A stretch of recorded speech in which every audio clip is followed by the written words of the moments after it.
Hola, ¿qué tal, compañeros? Muy buenos días. Así es, nosotros nos encontramos en este momento con el ministro de Finanzas, Pablo Arosemena. Muy buenos días, ministro. Gracias por su espacio y por esta entrevista. Y quisiera comenzar preguntándole sobre la proforma presupuestaria. Una de las sugerencias dentro de la comisión que la analizó dentro de la Asamblea Nacional fue sobre el precio del petróleo. Ellos dicen que está muy por debajo de lo que se podría estimar para el próximo año. ¿Qué decir sobre aquello, ministro? Buenos días. Buenos días, un saludo cordial a todos los televidentes y seguidores del programa. Decirles que la proforma presupuestaria para el próximo año es una herramienta para el desarrollo nacional. En síntesis, nosotros estamos trabajando duro para seguir bajando poco a poco el déficit fiscal, aumentar la inversión social.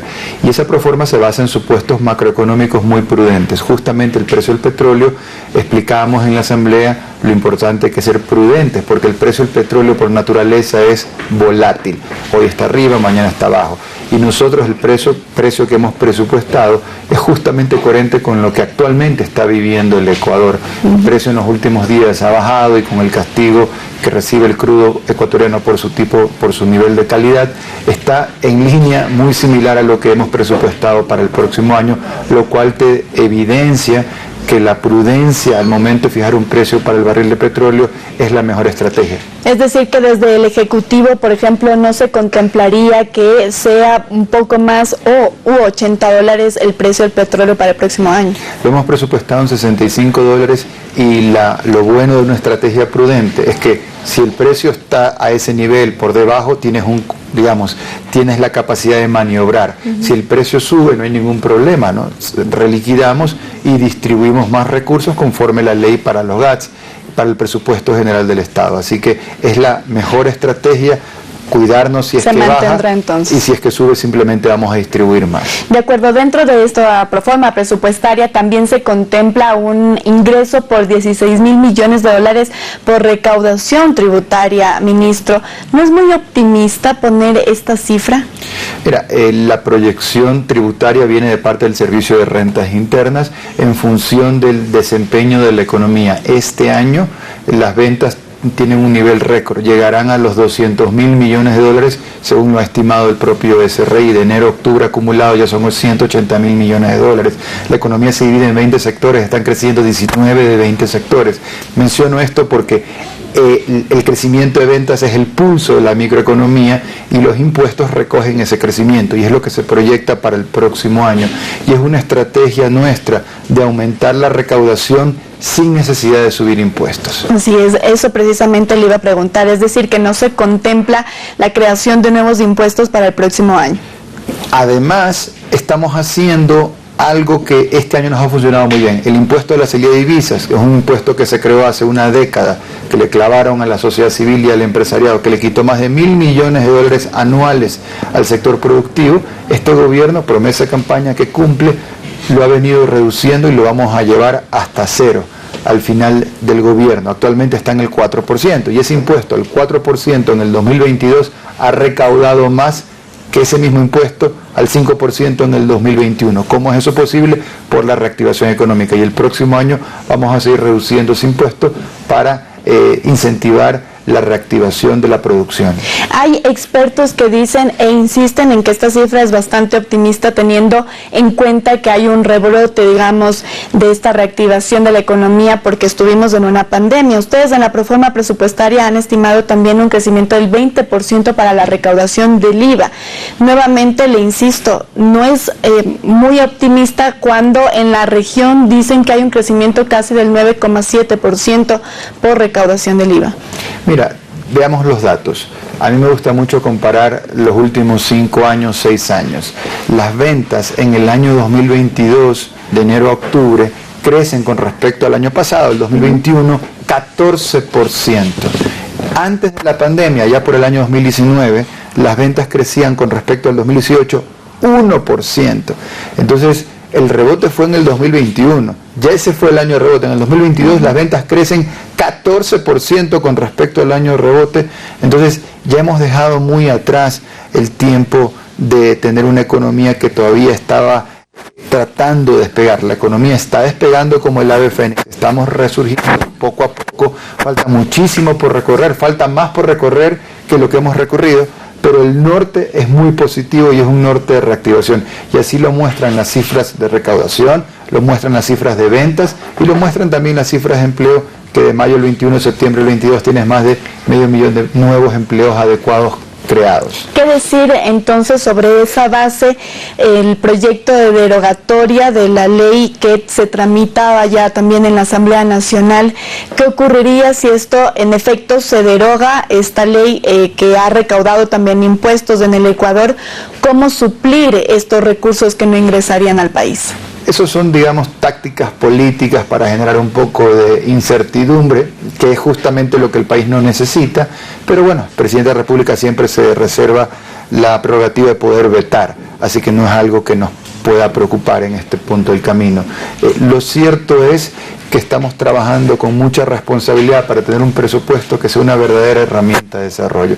Recordemos que somos nosotros, en este gobierno liderado por Guillermo Lasso, los que estamos poniendo el orden fiscal y el enfoque social, porque estamos arreglando la despilfarra de más de una década.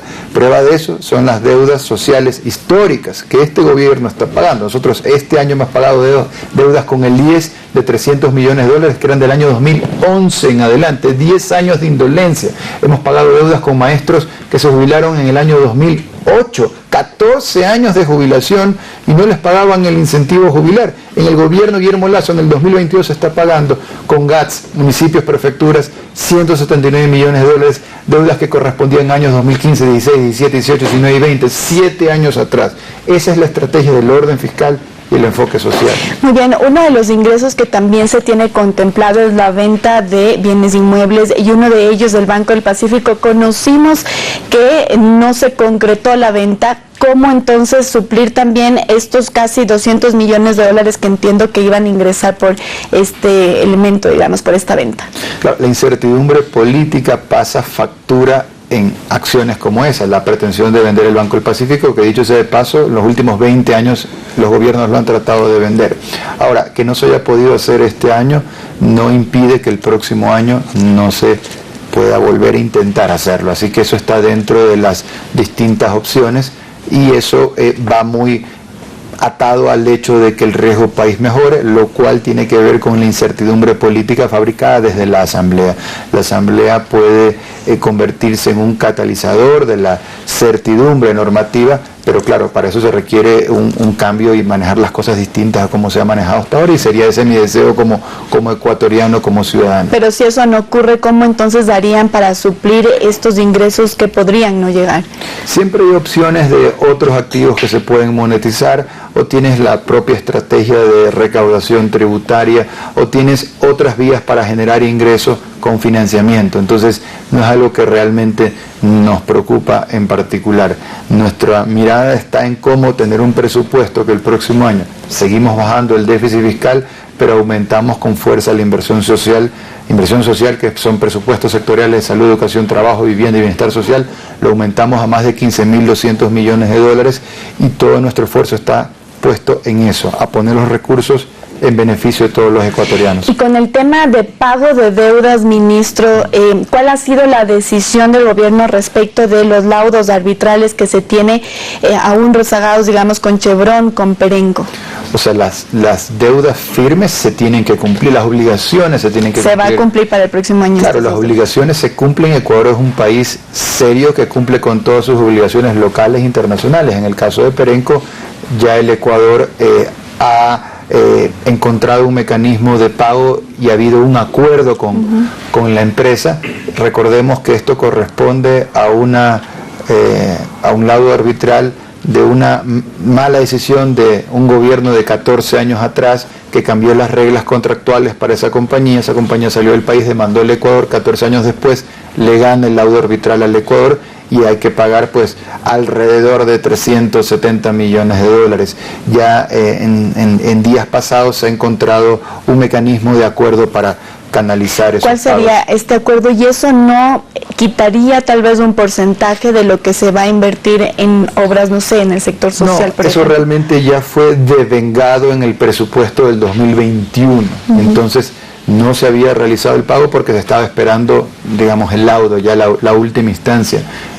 Pero eso ya fue presupuestado en el año anterior inclusive, así que no representa ningún problema a nivel presupuestario. ¿Y con Chevron? Bueno, eso todavía no se ha llegado a ese punto, ¿no? Aquí hablamos ya sobre las cosas en firme. Sobre detalles de la defensa del Ecuador es la Procuraduría la que se debe pronunciar, porque ellos son los que tienen la defensa del Ecuador. De acuerdo. Otra de las sugerencias que ha realizado la Asamblea Nacional respecto de la proforma presupuestaria es la baja ejecución que ellos dicen se ha tenido en varios ministerios. Dicen que hasta junio el 17% ejecutado, ministro. ¿Cómo lo ve usted? Hasta junio hay expertos que dicen que debería haberse ejecutado casi el 40-50% de ese presupuesto. Cuando yo entré a la cartera de Economía y Finanzas en el mes de julio, le puedo comentar que carteras como el Midubi, que se decía que en junio había ejecutado el 7%, ya para julio había ejecutado el 75% y para agosto el 79%, por dar un ejemplo concreto. Midubi es el Ministerio de Vivienda. Entonces creo que había información que estaba tal vez un poco desactualizada y a la fecha el promedio pues supera el 75%. Ahora, lo que no se habló en la asamblea, y yo lo mencioné en asamblea hace un par de semanas que estuve, y sí ha sido un problema real de ejecución, son los GATS, municipios y prefecturas, que de enero a junio tuvieron una ejecución promedio del 20%, y ya para agosto algunos de ellos, los que cargan información en el sistema, tenían una ejecución que estaba alrededor del 45%. Entonces ahí sí hay un problema de la velocidad en la ejecución y aparte la calidad del gasto. ¿Qué debería entonces realizarse para exigir incluso que se ejecute este presupuesto, sobre todo en los GATS, ministro? Claro, ahí por ser autónomos y centralizados no es algo que lo coordina el Ministerio de Economía y Finanzas, eso ya corresponde a otras instancias.